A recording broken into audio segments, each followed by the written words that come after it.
नमस्ते। आर्यावर्त की कहानियाँ में आपका स्वागत है। हम पढ़ रहे हैं श्रीमद् भगवद गीता का चतुर्दश अध्याय गुणत्रय विभाग योग।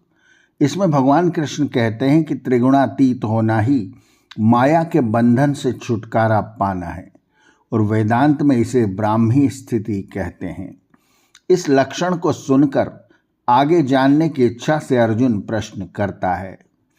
श्लोक क्रमांक 21 से। अर्जुन उवाच केर्लिंगे स्त्रीन्गुणानेतानतीतो भवति प्रभो किमाचारः कथम चेतां स्त्रीन गुणानतिवर्तते। अर्जुन ने पूछा, हे प्रभु, किन लक्षणों से यह जाना जाए कि वह इन तीनों गुणों से पार चला गया है। उस त्रिगुणातीत पुरुष का आचार व्यवहार कैसा होता है और वह तीन गुणों से परे कैसे चला जाता है।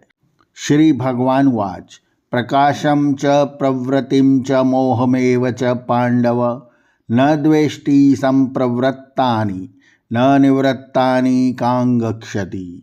श्री भगवान ने कहा, हे पांडव, प्रकाश, प्रवृत्ति और मोह अर्थात क्रम से सत्व, रज और तम तथा इन गुणों के कार्य रूप फल प्राप्त होने पर जो इनसे द्वेष नहीं करता और प्राप्त न हो तो उनकी आकांक्षा नहीं करता या आकांक्षा नहीं रखता।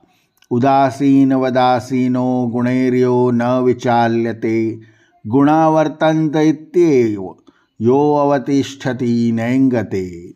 जो कर्म फल के संबंध में उदासीन रहता है, गुणों का प्रभाव जिसे विचलित नहीं कर पाता, जो यह जानकर स्थिर रहता है कि गुण गुणों में अपने स्वभाव अनुसार व्यवहार कर रहते हैं, इस प्रकार जिसमें गुणों के कारण विकार उत्पन्न नहीं होता।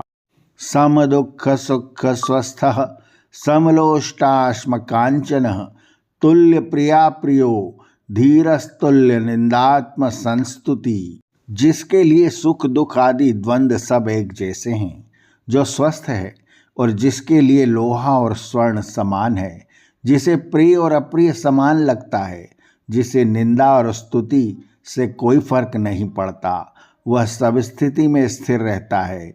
जो धैर्यवान है अर्थात सदा धैर्य से युक्त है। यहाँ सुख दुख, प्रिय अप्रिय, निंदा स्तुति और मान अपमान, ये 8 परस्पर विरुद्ध भाव गिनाए गए हैं, जिनमें साधारण मनुष्यों की तो विषमता हो ही जाती है, साधकों की भी कभी कभी विषमता हो जाती है।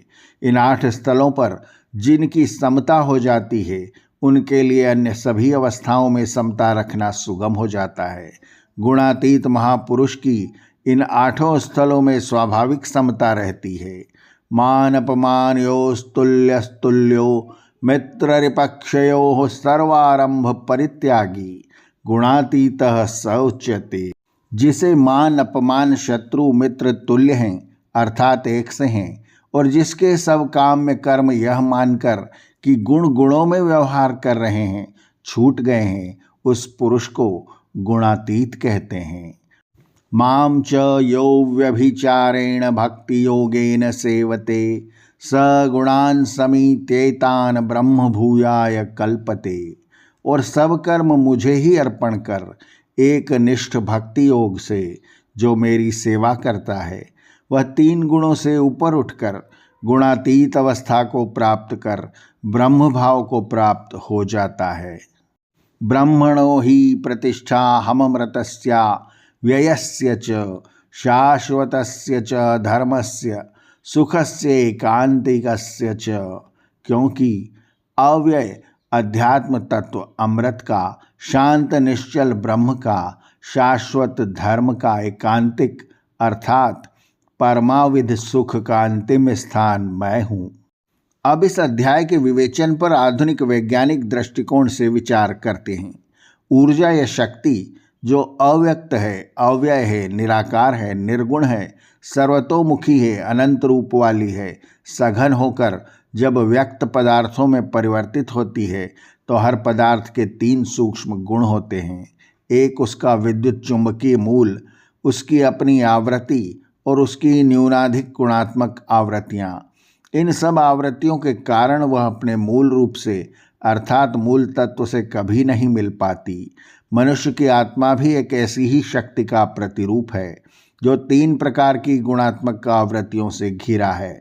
उसका हर कार्य, हर विचार, हर भावना इन आवृत्तियों को जन्म देती है, कर्म करने को प्रेरित करती है और इस प्रकार वह सब त्रिगुणात्मक संसार चक्र का अवयव बन जाती है।